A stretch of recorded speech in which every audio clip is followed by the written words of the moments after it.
Sebagian mufasir berpendapat bahwa tanda asap itu pasti akan datang, karena termasuk salah satu tanda hari kiamat. Apa yang disebutkan oleh ayat-ayat di atas merupakan penggambaran dari sifat tanda ini, menurut perkiraan saya. Pendapat inilah yang lebih kuat dan sesuai dengan berita yang dikabarkan oleh Nabi Shallallahu Alaihi Wasallam, yaitu berupa pemberitahuan dari beliau tentang 10 tanda besar hari kiamat, yang salah satunya adalah asap.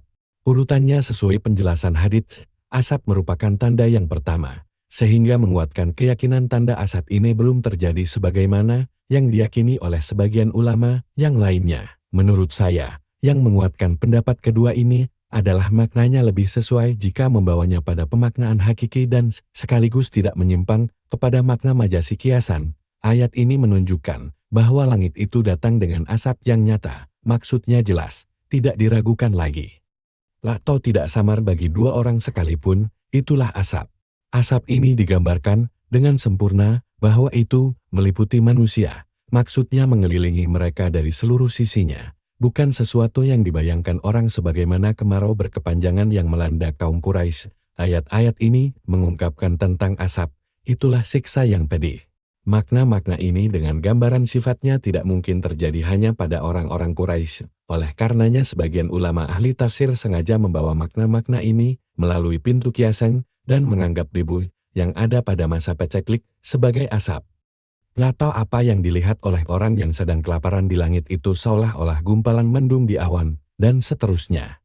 Menurut saya, makna-makna tersebut jauh dari yang mereka katakan. Lafal dan petunjuk ayat-ayat di atas berisi sejumlah indikasi yang menunjukkan bahwa yang dimaksud dengan asap adalah perkara besar yang membinasakan. Sedangkan apa yang dialami oleh kaum Quraisy tersebut jauh lebih ringan daripada itu. Dengan mengompromikan berbagai pendapat, dapat dikatakan bahwa ayat ini bertutur tentang apa yang menimpa kaum Quraisy secara kiasan dan juga menunjukkan pada tanda besar yang terjadi menjelang kiamat dengan arti yang sebenarnya. Abul Hattab bin Dihyar berkata, sesuatu yang diputuskan oleh pandangan yang benar adalah membawa sesuatu tersebut pada dua keputusan.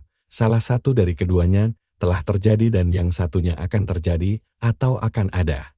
Oleh karenanya, sesuatu yang sudah terjadi maka itu adalah sesuatu yang mereka melihatnya seperti bentuk asap, yakni asap yang bukan asap hakiki, dan yang terjadi ketika munculnya tanda-tanda yang merupakan bagian dari tanda terjadinya hari kiamat. Tidak terlarang ketika muncul tanda ini, mereka berkata, "Wahai pemelihara kami, hilangkanlah siksa ini dari kami. Sesungguhnya kami adalah orang-orang yang beriman." Lantas Allah menghilangkan siksa itu dari mereka, kemudian mereka kembali lagi, karena sudah dekatnya hari kiamat. Perkataan Ibnu Mas'ud ini tidak disandarkan kepada Nabi Shallallahu Alaihi Wasallam, karena ini hanyalah berasal dari penafsirannya sendiri.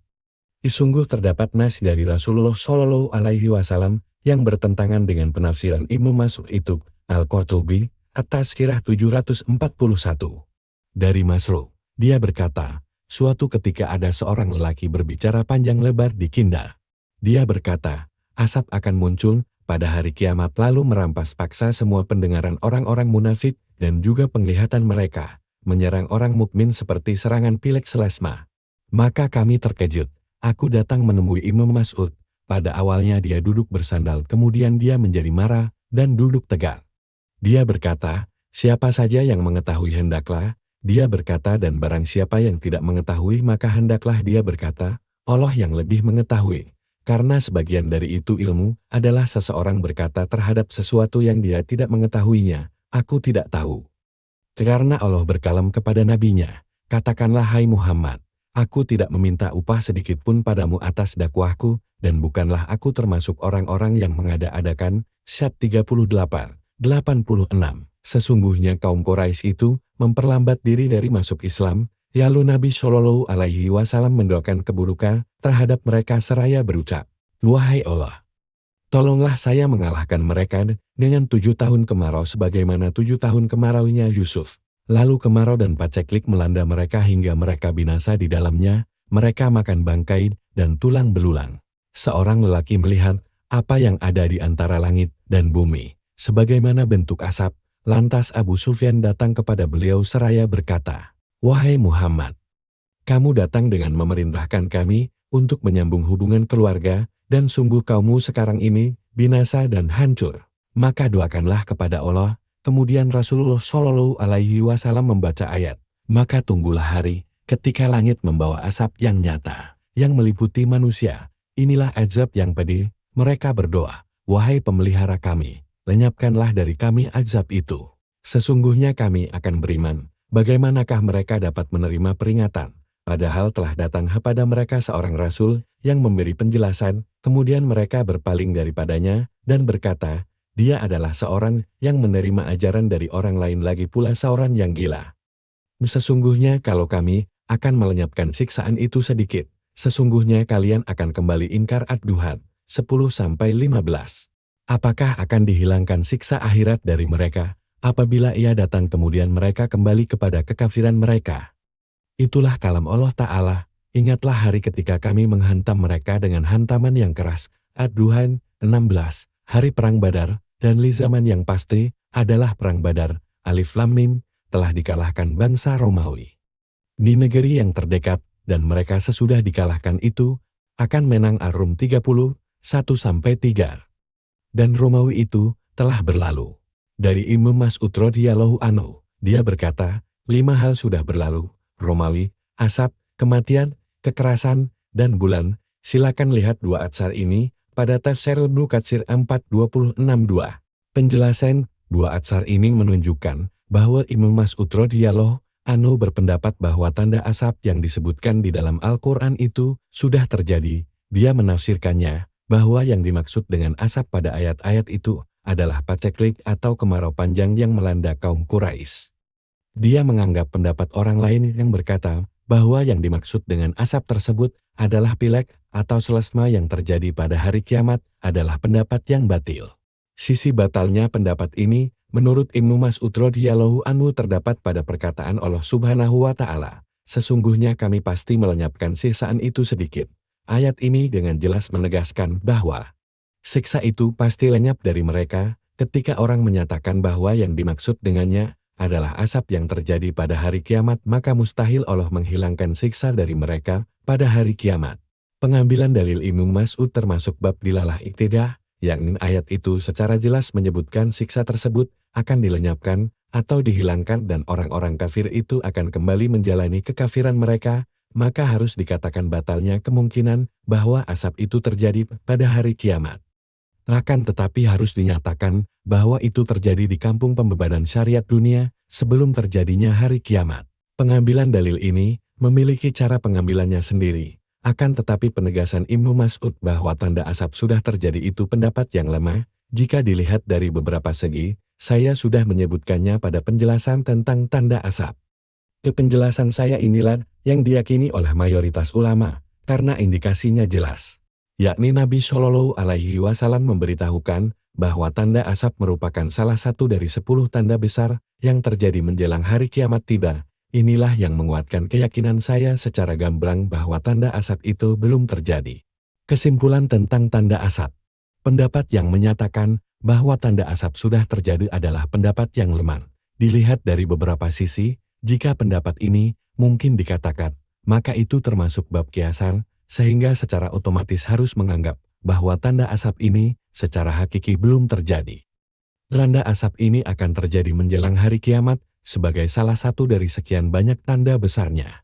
Pendapat yang menyatakan bahwa tanda asap adalah hari kiamat itu sendiri juga lemah, tidak sesuai dengan keadaan tanda ini sebagai salah satu indikasi terjadinya hari kiamat. Di samping itu, pendapat ini juga tidak sesuai dengan pola kalimat pada ayat Al-Quran tersebut. Tidak sesuai juga dengan hadits-hadits tentang 10 tanda besar hari kiamat.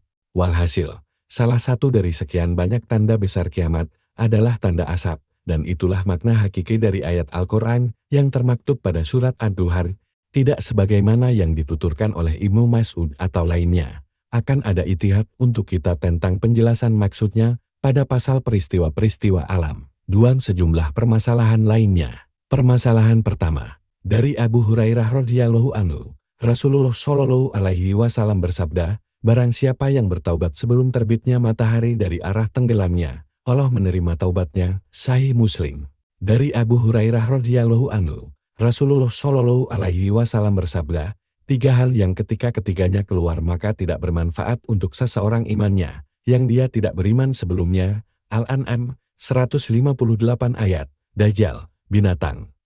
Terbitnya matahari dari barat atau dari arah tenggelamnya. Dalam riwayat lain, terbitnya matahari dari tempat tenggelamnya barat, keluarnya asap, serta munculnya binatang bumi. Har. Muslim, Al-Main, Hadits No. 158. Penjelasan poin permasalahan. Hadits yang pertama mengisyaratkan bahwa taubat seseorang tidak akan diterima sesudah terbitnya matahari dari arah tenggelamnya. Termaktub pada hadits lainnya, bahwa pintu taubat itu tertutup secara otomatis sesudah terbitnya matahari dari tempat tenggelamnya dari barat. Ini dijelaskan secara gamblang pada hadits tersebut, bahwa taubat diterima dari seseorang sebelum terbitnya matahari dari barat. Adapun pada dua hadits yang akhir, dikaitkan tiada manfaat iman atau taubat dengan datangnya empat perkara yakni Dajjal, binatang, asap, dan terbitnya matahari dari arah tenggelamnya. Sudah diketahui bahwa Dajjal itu muncul sebelum terbitnya matahari dari barat.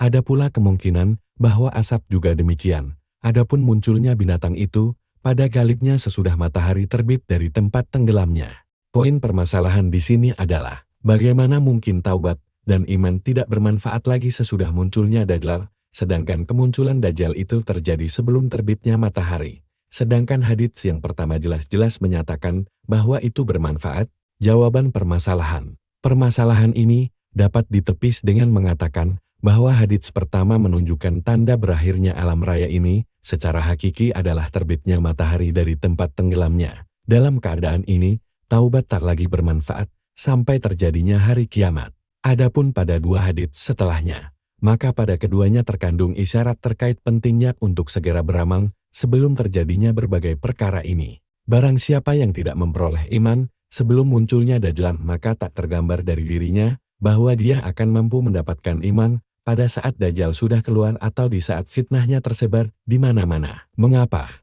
Karena fitnah Dajjal adalah fitnah yang memanen segala yang sudah sempurna matangnya sebelum keluarnya Dajjal. Ini khusus terjadi pada orang yang terpengaruh oleh fitnah Dajjal dan orang yang terjatuh di dalamnya. Adapun sesudah itu, pintu taubat terus terbuka sampai saat terbitnya matahari dari tempat tenggelamnya. Ini dikatakan juga pada tanda asap, jika itu terjadi sebelum terbitnya matahari. Adapun kaitannya dengan binatang, kemungkinan besar terjadi sesudah terbitnya matahari, yaitu manakala pintu taubat tertutup. Dengan demikian tiada lagi permasalahan dalam hal ini. Permasalahan kedua. Dari Anas radhiyallahu anhu, dia berkata, sampai kepada Abdullah bin Salam berita kedatangan Rasulullah Shallallahu alaihi wasallam ke Madinah. Lantas Abdullah mendatangi beliau, lalu dia berkata, sesungguhnya aku akan bertanya kepada Anda tentang tiga hal yang tidak mengetahuinya kecuali seorang nabi. Dia berkata, apakah tanda hari kiamat yang pertama? Apakah makanan pertama yang dimakan oleh penghuni surga? Dari sesuatu, apakah seorang anak mengambil kepada bapaknya? Dari sesuatu, apakah dia mengambil kepada paman-pamannya dari arah ibu? Rasulullah Shallallahu alaihi wasallam bersabda, Jibril memberitahukan kepadaku hal-hal itu. Baru saja Abdullah berkata, tetulah musuh Yahudi dari kalangan malaikat. Rasulullah Shallallahu alaihi wasallam bersabda, adapun tanda hari kiamat yang pertama adalah api yang mengumpulkan manusia dari timur menuju barat. Hr. Al-Bukhari, Anbiya, Hadits No. 3329. Penjelasan arah permasalahan dan cara menolaknya. Hadits ini menunjukkan dengan jelas bahwa tanda hari kiamat yang pertama kali terjadi adalah api yang menggiring manusia. Banyak orang menyangka bahwa api inilah tanda pertama dari 10 tanda besar hari kiamat. Padahal kenyataannya tidaklah demikian. Bahkan sebaliknya, ini adalah yang terakhir dari 10 tanda itu, sebagaimana yang termaktub dengan jelas pada hadits Hudzaifah bin Asid. Dan yang terakhir dari itu adalah api yang keluar dari Yaman, menggiring sekalian manusia menuju tempat berkumpulnya mereka mahsyar. Har. Muslim, Kitab Al-Fitan wa Ashraf As-Sa'il, Hadits No. 2901. Penolakan permasalahan di sini adalah pola kalimat pada hadits Ummu Salam tersebut mengisyaratkan bahwa dia bertanya tentang tanda-tanda terjadinya hari kiamat itu sendiri, yang sesudahnya diikuti dengan tanda-tanda penghancuran alam semesta. Inilah tanda-tanda yang diketahui oleh kaum Yahudi melalui kitab mereka, kemudian jawaban yang dia dapatkan sesuai dengan pertanyaannya. Yakni yang pertama dari tanda-tanda ini adalah api yang mengumpulkan manusia menuju Sam. Kemudian sesudah itu, mulailah tanda-tanda lainnya yang menyempurnakan penghancuran alam semesta. Adapun hadits Hudzaifah bin Asid itu lebih menunjuk kepada tanda-tanda besar yang sekaligus mengisyaratkan sudah dekatnya hari kiamat, bukan tentang tanda terjadinya hari kiamat. Oleh karenanya Rasulullah Shallallahu Alaihi Wasallam menyandarkan urusan dengan penyebutan sejumlah tanda besar yang relatif jauh waktunya dari hari kiamat. Kemudian beliau menutupnya dengan tanda yang mengumumkan terjadinya hari kiamat, yakni api yang mengumpulkan manusia. Dengan ini, dapat dikatakan bahwa tiada pertentangan antara dua hadits tersebut, karena salah satunya menunjuk kepada tanda-tanda besar sudah dekatnya kiamat. Sedangkan yang lainnya menunjuk kepada tanda pertama yang mengumumkan terjadinya hari kiamat. Tidak ada masalah bahwa tanda terakhir yang menunjukkan sudah dekatnya kiamat adalah tanda pertama yang mengumumkan terjadinya hari kiamat. Permasalahan ketiga, dari Abu Zur'ah, dia berkata, serombongan orang datang menemui Marwan di Madinah. Mereka mendengar Marwan sedang bercerita tentang tanda-tanda hari kiamat, bahwa yang pertama adalah Dajjal. Abu Zur'ah berkata, aku pergi menemui Abdullah bin Amr, lalu aku menceritakan peristiwa itu kepadanya. Abdullah bin Amr berkata, dia tidak mengatakan sesuatu seperti yang pernah kudengar dari Rasulullah Shallallahu Alaihi Wasallam. Beliau bersabda, sesungguhnya tanda pertama hari kiamat adalah terbitnya matahari dari arah tenggelamnya barat. Atau binatang besar yang menguasai manusia pada waktu pagi duha. Manakala salah satu dari keduanya itu muncul pertama kali, maka yang lain muncul segera sesudahnya. Sambil membaca buku, Abdullah berkata, saya menyangka tanda hari kiamat yang pertama kali keluar adalah terbitnya matahari dari arah tenggelamnya dari arah barat. Muslim, Hadits No. 2941. Penjelasan poin permasalahan dan cara menjawabnya. Hadits ini menunjukkan Ibnu Amr radhiyallahu anhuma berpendapat bahwa terbitnya matahari dari arah tenggelamnya terjadi sebelum keluarnya Dajjal.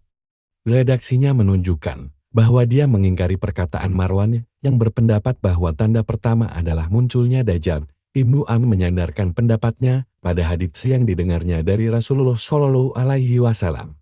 Permasalahan yang muncul di sini adalah hadits ini menunjukkan yang pertama dari tanda-tanda besar kiamat adalah terbitnya matahari dari arah tenggelamnya. Padahal banyak indikasi dan tidak sedikit hadits yang menyatakan bahwa ada banyak tanda yang mendahului tanda terbitnya matahari dari arah tenggelamnya, seperti keluarnya Dajjal misalnya.